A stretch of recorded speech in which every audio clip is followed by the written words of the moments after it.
Osteoporosis का मतलब होता है हड्डियां कमजोर हो जाना। ऑस्टियो का मतलब होता है बोन्स और पोरोसिस का मतलब होता है जो हमारी हड्डियां होती है उसमें पोर्स बढ़ जाना, यानी कि जो कॉम्पैक्टनेस होती है हड्डियों की वो कम हो जाना। तो ऑस्टियोपोरोसिस का एक सामान्य रूप से मतलब समझा जाए कि हड्डियां जो हमारी कमजोर होने लगती हैं। कमजोर होने के बहुत से कारण होते हैं। एक तो होता है कि उम्र बढ़ने की वजह से भी कमजोर होती है। विशेष रूप से महिलाओं में जो मेनोपॉज में चली जाती है उसमें बहुत से हार्मोनल चेंजेस होते हैं जिसकी वजह से उनकी हड्डियां कमजोर होने लगती हैं। कुछ लोग ऐसे भी होते हैं जो किसी अन्य बीमारी का इलाज के रूप में स्टेरॉइड्स का सेवन करते हैं। बहुत से ऐसी बीमारियां ऑटोइम्यून डिजीज हैं, जैसे कि नेफ्रोटिक सिंड्रोम है जो बच्चों में सामान्य रूप से पाया जाता है। कुछ ऐसे भी पेशेंट्स होते हैं जो गठिया के होते हैं, उन्हें भी स्टेरॉइड कई बार चलाना पड़ता है।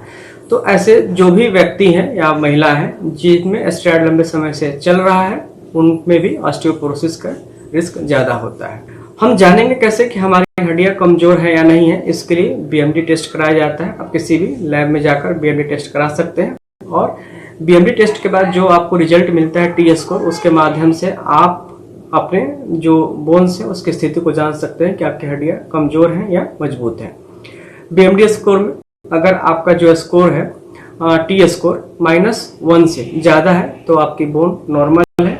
अगर टी स्कोर -1 से -2.5 के बीच है तो ऑस्टियोपिनिया है, और टी स्कोर अगर -2.5 से कम है तो आपको ऑस्टियोपोरोसिस है। और ऐसी किसी स्थिति में अगर आपको ऑस्टियोपिनिया है या ऑस्टियोपोरोसिस है तो आपको इस पर ध्यान देने की बहुत ज्यादा जरूरत है। तो किन किन उपायों से आप इसे ठीक कर सकते हैं? तो इसके लिए बहुत ज्यादा आपको कोई एक्स्ट्रा एफर्ट करने की आवश्यकता नहीं है, बस कुछ सामान्य चीजों पे आपको ध्यान देना है। एक तो है कि डाइट पे ध्यान रखना है। डाइट में जो भी कैल्शियम रिच जो फूड्स होते हैं जैसे कि दूध है, दही है, जो भी आपके जो डेयरी प्रोडक्ट्स हैं उन सब में कैल्शियम का सोर्स ज्यादा होता है, तो आप इनका प्रयोग कर सकते हैं।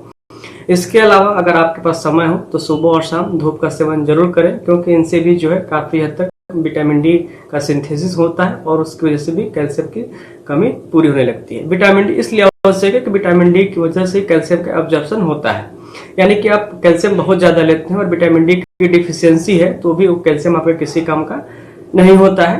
तो धूप जरूर लें। अगर धूप लेना संभव नहीं है तो बहुत से ऐसे विटामिन डी के सप्लीमेंट्स आते हैं टैबलेट और कैप्सूल के रूप में, आप उनका सेवन कर सकते हैं। इसके अलावा अगर आप करने के बाद भी अगर आपके हड्डियों तो इतना करने के बाद भी अगर आपकी हड्डियां मजबूत नहीं हो पा रही हैं तो निश्चित रूप से आप में कुछ और भी समस्या हो सकती है जिनके लिए आपको चिकित्सक से मिलने की आवश्यकता है। तो अगर हम आयुर्वेद की बात करें तो बहुत सी ऐसी औषधियां हैं जिनके प्रयोग से हम ऑस्टियोपोरोसिस को ठीक कर सकते हैं। और इसके लिए जो है जो भी हम आयुर्वेद में हम लोग औषधियां प्रयोग करते हैं नेचुरल रिसोर्सेज से, यानी प्राकृतिक जो हमारे सोर्स है उन्हीं से मिलती है, तो इनका एब्जॉर्प्शन बहुत ज्यादा अच्छा होता है और इस ऑस्टियोपोरोसिस पे हम लोग बहुत जल्दी कंट्रोल कर लेते हैं। तो इसके लिए जो आयुर्वेद में औषधियां हैं वो प्रवाल के जितने भी योग हैं, प्रवाल पंचामृत है, प्रवाल पिष्टी है और प्रवाल भस्म है। मुक्ता के जो योग है मुक्ता पिष्टी है, मुक्ता पंचामृत है, मुक्ता के भस्म है, और भी जो इनके ड्रग्स होते हैं कंपाउंड ड्रग्स जो जिसमें प्रवाल और मुक्ता पड़ता है उसका हम लोग प्रयोग कर सकते हैं। जो गुदंती है गुदंती का प्रयोग करते हैं। और हड्डियों की कम्पैक्टनेस और ज्यादा बढ़ाने के लिए हम लोग लाक्षा गुगुल और आभा गुगुल का भी प्रयोग करते हैं। इन सब के अलावा जो है अस्थि संहारक, आप लोगों ने बहुत लोगों में इसका नाम सुना होगा, तो अस्थि संहारक जिसको कि अस्थि श्रृंखला भी कहा जाता है, उसके प्रयोग से आप हड्डियों को मजबूत कर सकते हैं। शल्की का प्रयोग कर सकते हैं। शल्की भी काफी ज्यादा ऐसे रोगों में बेनिफिशियल होता है।